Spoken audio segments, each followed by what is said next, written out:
Pernah kepikiran nggak, gimana ceritanya sebuah kepulauan yang dulunya penuh sama kerajaan Hindu-Buddha, kok bisa jadi wilayah dengan populasi Muslim terbesar di dunia?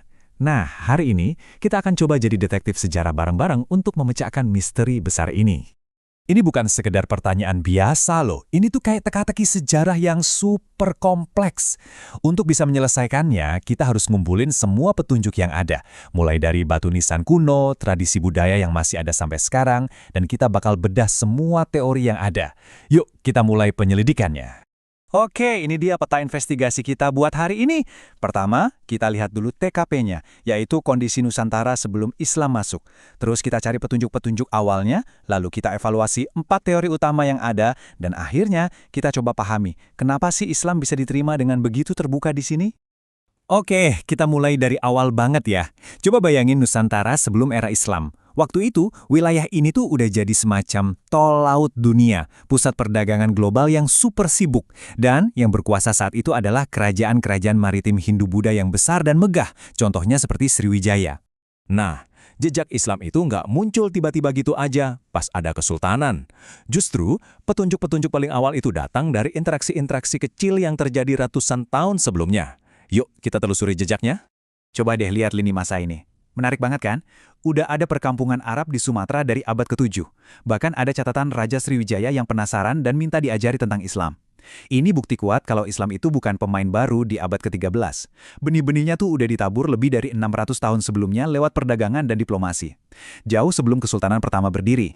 Dengan petunjuk-petunjuk awal tadi, para sejarawan mulai merumuskan beberapa hipotesis utama. Masing-masing teori ini ibaratnya menunjuk pelaku dan waktu kejadian yang berbeda-beda.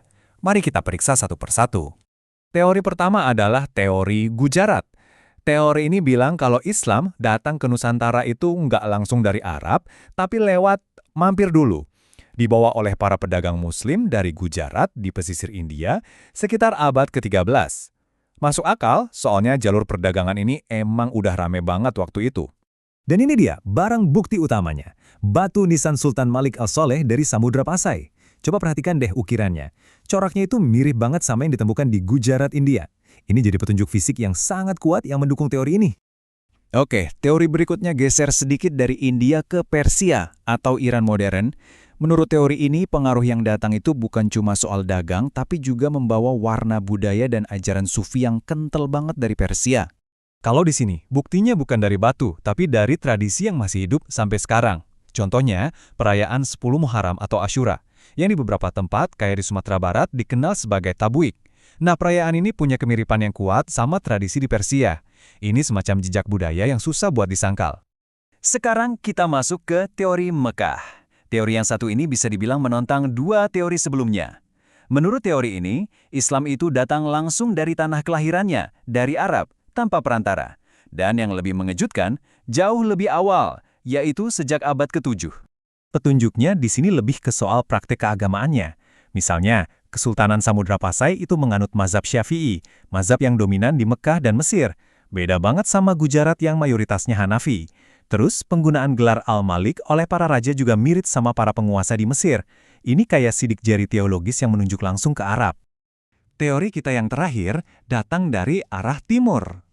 Teori ini bilang, jangan lupain peran para pedagang dan komunitas Muslim dari Tiongkok. Mereka kan udah dari dulu jadi bagian penting dari jaringan perdagangan maritim di Asia Tenggara. Di sini, buktinya terukir di batu dan kayu. Coba deh lihat arsitektur masjid-masjid kuno di pesisir Jawa. Bentuk atapnya yang bertingkat kayak pagoda, detail ukirannya, itu menunjukkan perpaduan yang harmonis banget antara gaya Tiongkok dan Islam. Sejarah itu bisa dibaca lewat arsitektur loh. Oke, jadi kita punya 4 tersangka utama nih. Ada Gujarat dengan bukti batu nisan, Persia dengan jejak budayanya, Mekah dengan bukti mazhab dan gelar, dan Tiongkok dengan pengaruh arsitekturnya. Masing-masing punya alibi dan bukti yang kuat, tapi kayaknya nggak ada satupun yang bisa menjelaskan ceritanya secara utuh. Tapi, mencari tahu gimana cara Islam datang itu baru setengah dari misterinya. Setengahnya lagi adalah kenapa Islam bisa diterima dengan begitu damai dan menyebar begitu luas. Apa kuncinya?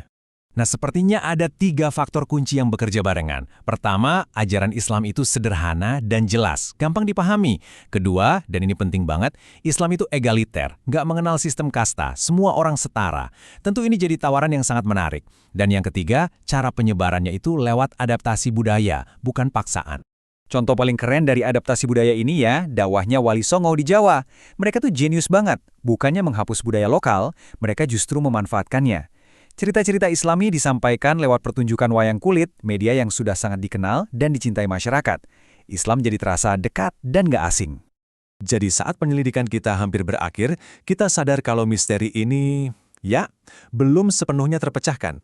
Jadi, apa kesimpulan akhirnya? Jawabannya bukan memilih satu teori dan membuang yang lain. Kenyataannya adalah, kedatangan Islam di Nusantara itu bukan peristiwa tunggal, tapi sebuah proses yang super panjang, kompleks, dan melibatkan banyak budaya. Ini seperti sebuah mozaik raksasa yang kepingannya datang dari Gujarat, Persia, Arab, dan Tiongkok. Semuanya menyatu secara damai selama berabad-abad lewat perdagangan, pernikahan, dan seni. Inilah kenapa kisah ini masih relevan banget buat kita sekarang. Kisah masuknya Islam itu bukan tentang penaklukan, tapi tentang pertemuan, dialog, dan adaptasi. Memahami sejarah yang berlapis ini adalah kunci untuk memahami DNA Indonesia modern. Sebuah bangsa yang terbentuk dari perpaduan banyak budaya. Jadi, menurut kalian, dari semua bukti yang ada, teori mana yang paling meyakinkan?